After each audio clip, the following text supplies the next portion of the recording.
Vous êtes sur Radio Prague International, à l'écoute du programme francophone diffusé depuis la capitale tchèque. Dobrý den, bonjour à toutes et à tous et merci d'être à l'écoute de Radio Prague International en français. Pour ce samedi, un grand entretien et un reportage au sommaire. Nous vous emmènerons tout d'abord à Paris où l'artiste tchèque Tomáš Jetela expose ses œuvres figuratives intenses, nous l'entendrons. Et puis nous vous emmènerons dans les plus grandes catacombes de Prague et ce, sous la célèbre église de l'enfant Jésus. Très bonne écoute de ce programme de Radio Prague International. Jusqu'au 11 avril, la Vanities Gallery à Paris propose une exposition intitulée « Figures instables, miroirs du mythe », une exposition qui présente les toiles de l'artiste tchèque Tomáš Jetela. On y retrouve à la fois des inspirations de la Renaissance, mais aussi de Francis Bacon, Salvador Dali ou Egon Schiele. Pour évoquer son travail artistique, souvent critique du marché de l'art, Anna Kubishta a parlé avec Thierry Tessier, qui est un des curateurs de la galerie. Bonjour, je m'appelle Thierry Tessier et je suis curateur de la galerie Vanities Gallery avec Victoria Zong. Nous sommes une galerie franco-chinoise et il faut savoir que nos clients sont en grande partie chinois, japonais et coréens. Et depuis maintenant 10 ans, nous avons constaté clairement que les connaisseurs en art en Chine et en Asie en général sont portés vers de l'art fort, c'est-à-dire que on pourrait dire la technique est primordiale, la technique doit être superbe, mais en plus il faut qu'il y ait quelque chose de dur, fort, puissant, intense. Alors on pourrait expliquer ceci parce que l'Asie a connu dans les années avant 80 une société difficile où la richesse n'était pas grande. Et donc, l'émergence de la richesse en Chine est récente. Donc, les gens aisés actuellement se souviennent encore de leur enfance et la difficulté de vivre. C'est pourquoi ils apprécient un art fort et dur, ce qui est l'opposé des États-Unis, où maintenant les personnes sont riches depuis au moins 3 ou 4 générations, entendons-nous. Et donc, ils apprécient plutôt un art plutôt calme, gentil. Vous voyez ce que je veux dire? Et donc, Tomáš Jetela, nous apprécions son travail parce que justement, il mélange sa culture artistique qui est vaste avec une personnalité propre qui est autant la critique de la société que de la critique du marché de l'art aussi. Et aussi les problèmes que nous sommes confrontés au quotidien, la violence de la société, la perception du monde. Et cet ensemble fait quelque chose de syncrétique et particulièrement puissant. Alors, Tomáš Jetela, qui est né en 1986, donc c'est un relativement jeune artiste. C'est un peintre contemporain figuratif dans un monde finalement où la place pour le figuratif est quand même beaucoup moins présente. Justement, quelle est aujourd'hui la place du figuratif dans le monde de l'art et l'envie, en fait, par exemple, des collectionneurs d'avoir des œuvres figuratives plutôt que abstraites? Alors, votre remarque est particulièrement pertinente puisque vous êtes en France, évidemment, et donc vous savez très bien que le système français est particulièrement tourné vers l'abstraction depuis maintenant à peu près 80 ans. Même si le Centre Pompidou avait fait une exposition dans les années 2005 sur le retour du néo-figuratif, mais en France, où on est particulièrement intellectualisé dans notre marché de l'art, on a considéré que le figuratif était passé de mode et qu'on avait tout dit dedans. Ce qui n'est pas le cas de l'Asie. L'Asie, il y a toujours eu deux marchés, le figuratif et la tradition abstraite. Et ces deux marchés sont particulièrement appréciés. Il n'y a pas du tout, on ne dit pas que l'un est meilleur que l'autre. Tandis qu'en France, depuis les années, on va dire 1920, la conceptualisation de l'art a pris le dessus sur la technique figurative. Donc, depuis maintenant une dizaine d'années, même en Europe, on voit que le figuratif revient, mais c'est pas un figuratif comme on le verrait avec les post-impressionnistes où on va peindre une jeune femme dans un jardin, pas du tout. C'est un figuratif conceptuel où on va apporter quelque chose mais aussi, j'ai envie de dire, c'est plus accessible intellectuellement au public lambda. Si vous êtes face à un tableau abstrait, les personnes souvent restent quoi devant? Ah, qu'est-ce que c'est? Qu'est-ce que ça raconte cette histoire? Un tableau figuratif permet de dire, ah, techniquement, il a bien fait son ombrage, c'est beau, voilà. Donc, c'est ça aussi, c'est-à-dire que le public lambda a plus de facilité à appréhender une peinture figurative qu'une peinture abstraite.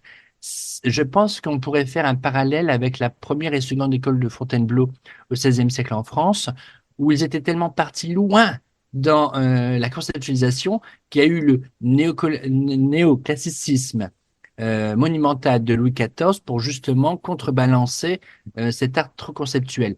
J'ai envie de dire qu'au XXIe siècle, on est dans le même état de figure où l'art contemporain conceptuel est parti tellement loin que les gens ont dit, mais en fait, on comprend rien. Et Et, donc, pour une large partie de la population, ce retour au figuratif correspond en fait à une plus grande facilité de compréhension. et pour le coup, Thomas Chetela le justifie en fait de son choix en fait de se consacrer Alors, au figuratif plutôt voilà au je côté pense plus pas que conceptuel. c'est un choix particulièrement franc de la figuration. C'est plus parce qu'il choisit des artistes de s'inspirer d'artistes, on va dire figuratifs, mais forts. Bacon, Egon Schiele, tous ces artistes qui, quelquefois, par leur ou l'abstraction lyrique, par la force de leurs traits, frôlent l'abstraction. Certaines des œuvres de Thomas sont particulièrement, on va dire, à la limite. Là, vous avez par exemple un visage qui est complètement délavé, ou alors à la Bacon, c'est violent, c'est intense, ça ne peut pas plaire à tout le monde, évidemment, mais je pense que c'est vraiment sa narration, c'est-à-dire s'inspirer des artistes forts pour produire un art fort, intense. Vous parliez tout à l'heure, c'est intéressant en fait de la Renaissance. On pourrait dire aussi que, alors de manière un peu particulière, peut-être, c'est peut-être une comparaison un peu hasardeuse, mais qu'il y a aussi chez lui une forme d'influence via Arcimboldo. Et c'est intéressant parce que le peintre, c'était le peintre de Rodolphe II, évidemment, et qui est associé à cette cour pragoise à la Renaissance. Est-ce que peut-être on pourrait en dire quelques mots? Bah, en fait, évidemment, puisque Thomas, s'inspirant de plein d'artistes, que ce soit la Renaissance, de Poussin, Arcimboldo, que vous le signalez, euh, nous montre déjà sa culture excessivement large et variée. Il fait des petits échos à l'histoire pragoise et il fait aussi un écho plus largement à l'Europe de l'Est. Quand je parle d'Egon Schiele, évidemment, je pense au sécessionnisme viennois. Donc, c'est un mélange de culture, de positionnement intellectuel. Et ce qui est important aussi, c'est par son travail, il rappelle que l'Europe de l'Est ou l'Europe du Centre a apporté beaucoup à l'histoire de l'art. Et ça, c'est important parce que quand on est à Paris ou à Londres, on l'oublie souvent. Peut-être un dernier mot, est-ce que, puisque évidemment on est à la radio et certes, voilà, Oui. on verra ça aussi sur une page internet, donc visuellement, comment est-ce qu'il travaille, comment est-ce que Thomas Yetela travaille justement les corps et les visages, puisque vous parliez justement de cette force, peut-être même cette violence hein, qui est recherchée notamment par les clients asiatiques. Alors, on va dire que le traitement des visages, ils sont tirés. La peinture est tirée avec le pinceau, peut-être même quelquefois avec le couteau, pour donner un mouvement. Donc, c'est très intense et il prend du temps pour réaliser ces peintures, hein. On est sur des questions de plusieurs semaines, parce qu'il faut revenir dessus. Il travaille avec plusieurs peintures en même temps et il revient dessus. Donc, c'est une peinture à l'huile, technique, et vraiment, on a un effet de mouvement, d'effacement quelquefois, qui peut rappeler aussi les peintures de Freud. Donc, c'est vraiment ce mouvement, ces corps torturés apportent une puissance, j'ai envie de dire. Ce qui est intéressant, c'est que quand j'en parle avec mes étudiants, je présente les œuvres d'Egon Schiele, que j'adore particulièrement, hein, les dessins d'une puissance énorme. Tous les étudiants attestent que ce sont des œuvres d'art. Mais beaucoup disent, oh, je n'aurais pas ça chez moi, c'est trop violent, c'est trop intense.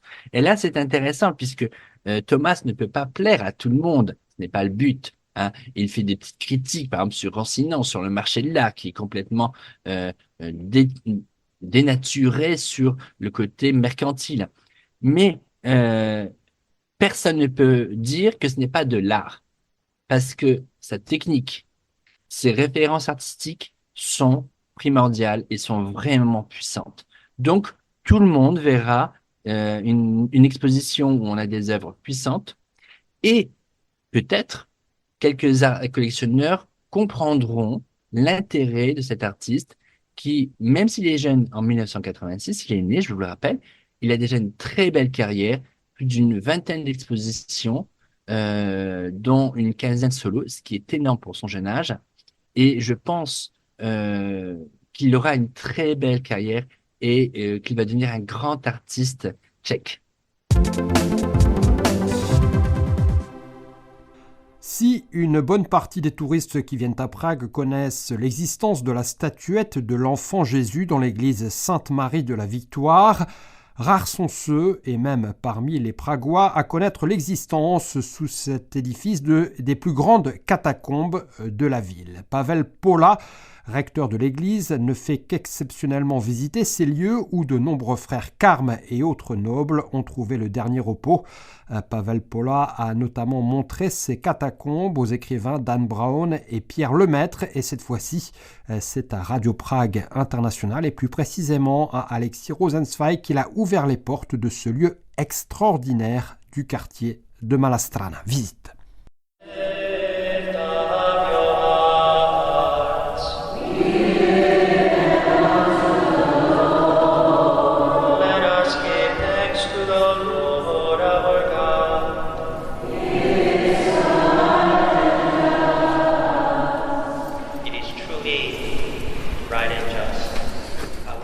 Je viens de passer derrière l'hôtel.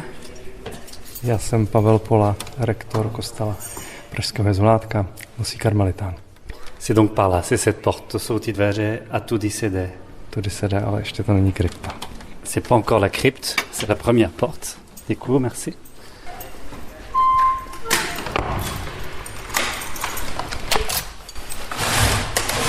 Tak tady pozor, půjdeme dolů po schodech, tak ať si uklouznete. Et ici commence la descente et il faut faire attention à ne pas tomber. Mám zavřít tady?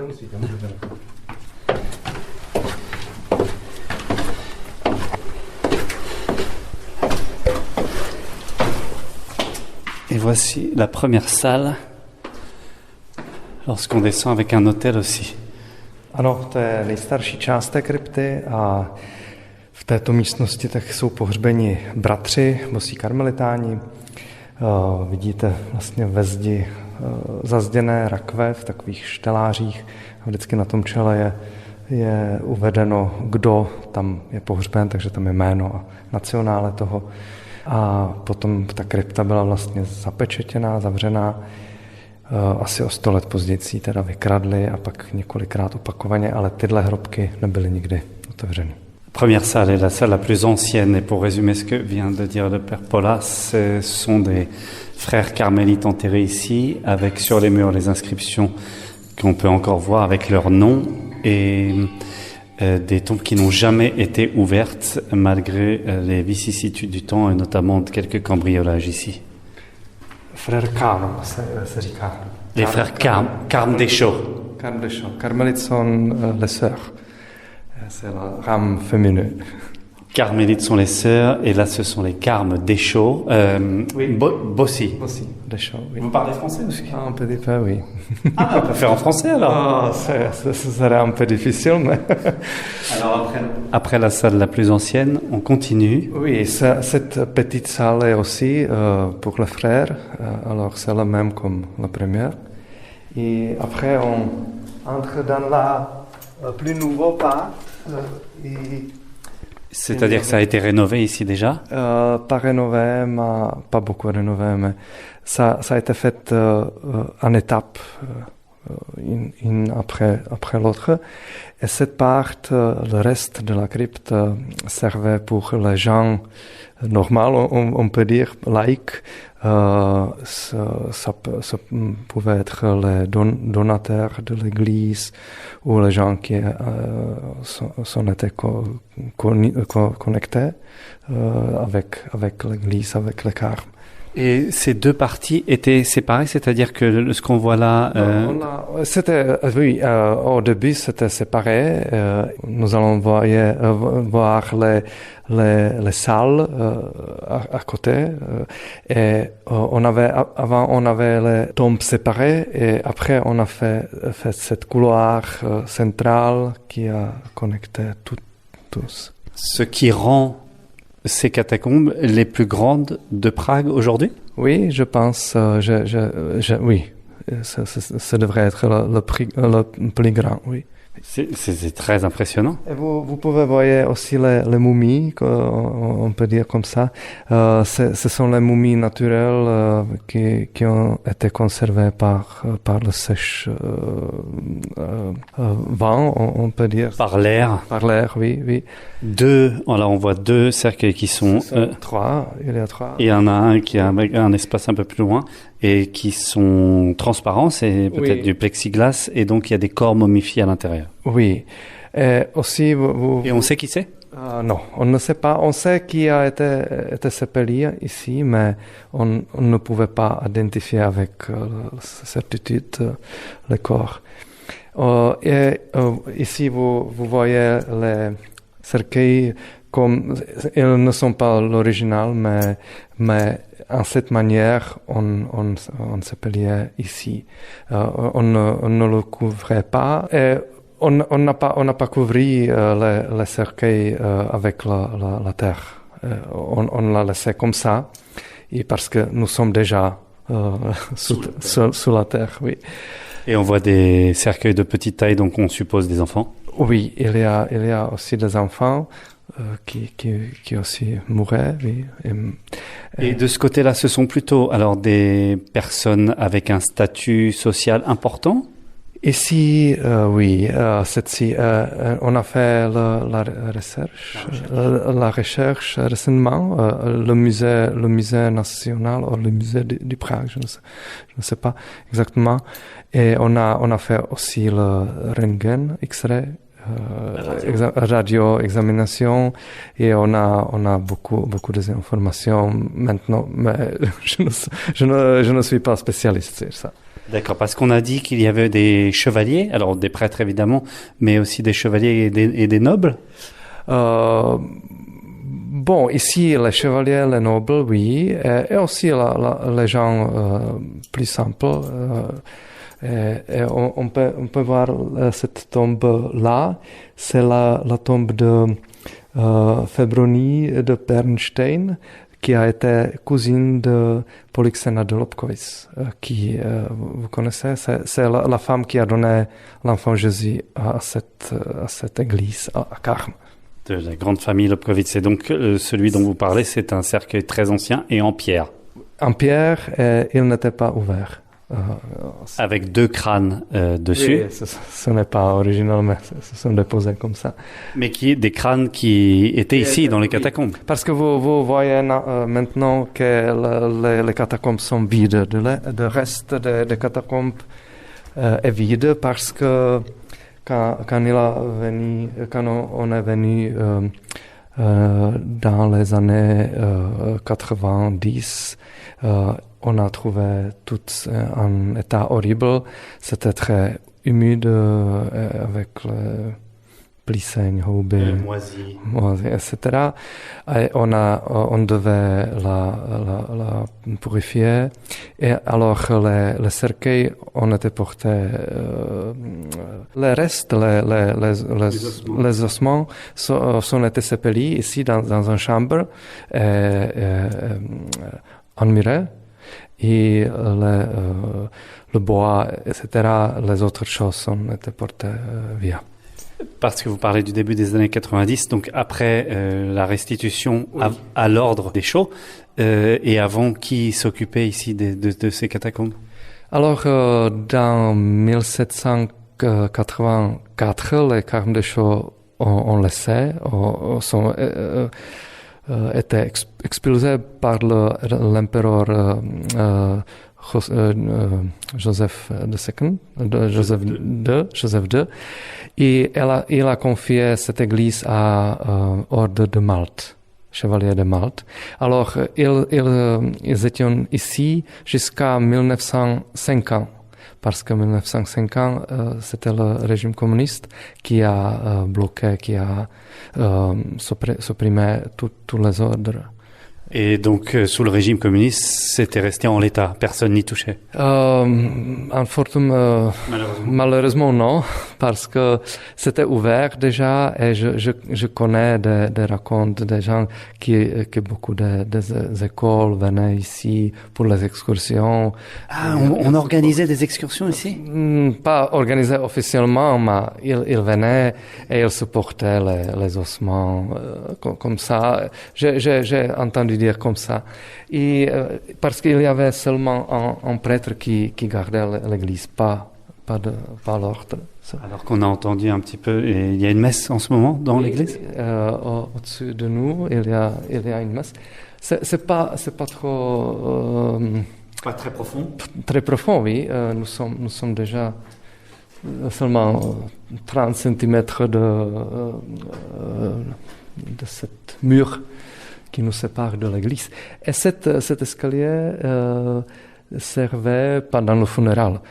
Pour porter les cercueils. Pendant le funérail, on entrait par cet escalier ici. Et comment ça se passait alors les funérailles à l'époque? Tout le cortège suivait ou c'était seulement réservé la descente à certains? Je ne sais pas exactement, mais on a célébré la messe dans l'église et après on descendait peut-être avec la communauté ou avec les proches comme ça.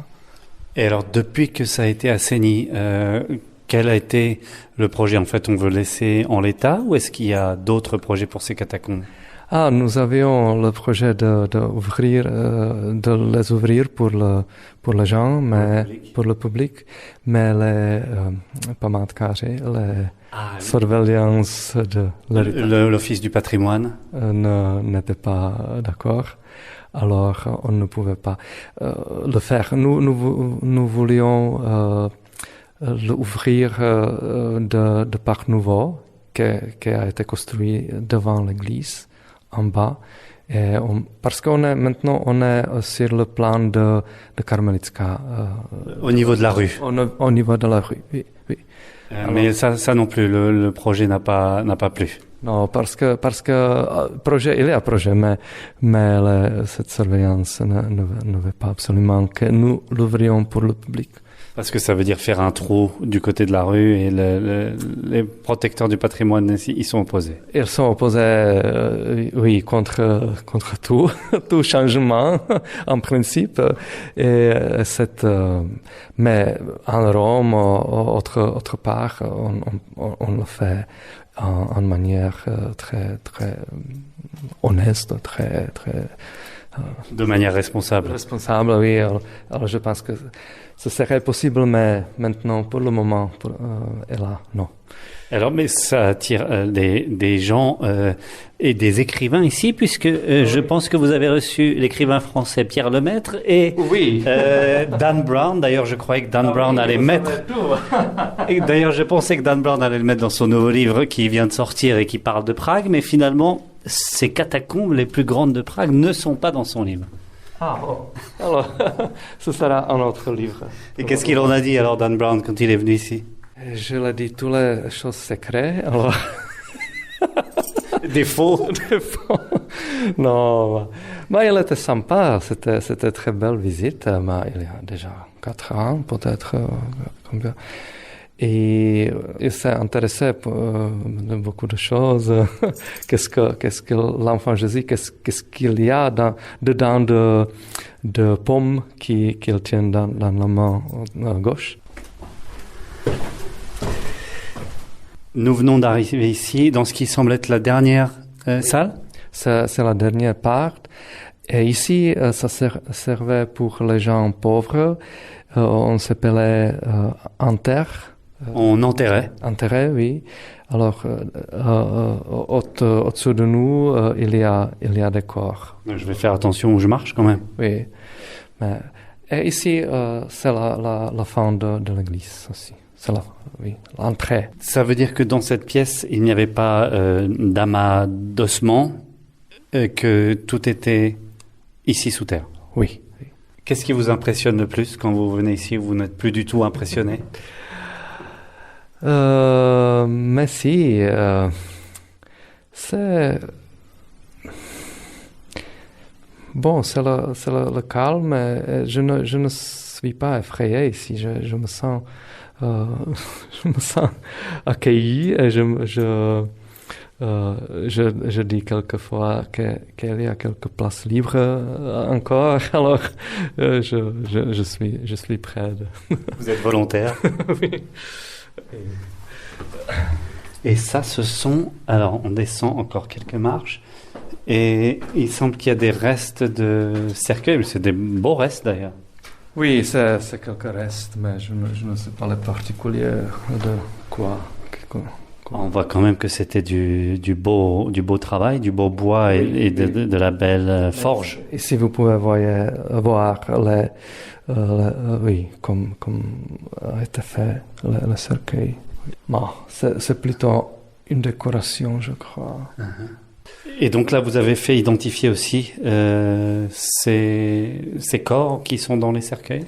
Non, les corps ne sont pas identifiables parce que on sait qu'il y avait des personnages sépelés, on sait où, mais les corps ont été transférés plusieurs fois, alors on ne l'a pas identifié avec certitude.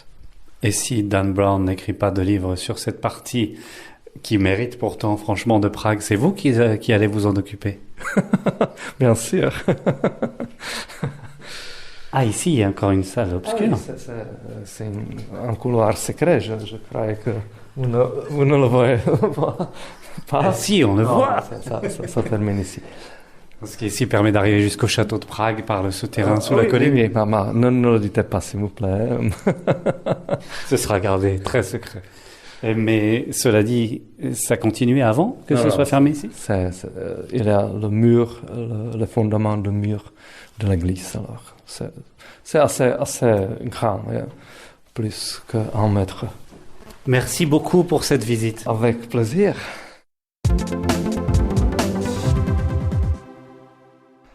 Voilà, on arrive lentement mais sûrement au terme de ce programme de Radio Prague International. Merci de votre attention, merci également de votre fidélité à nos émissions.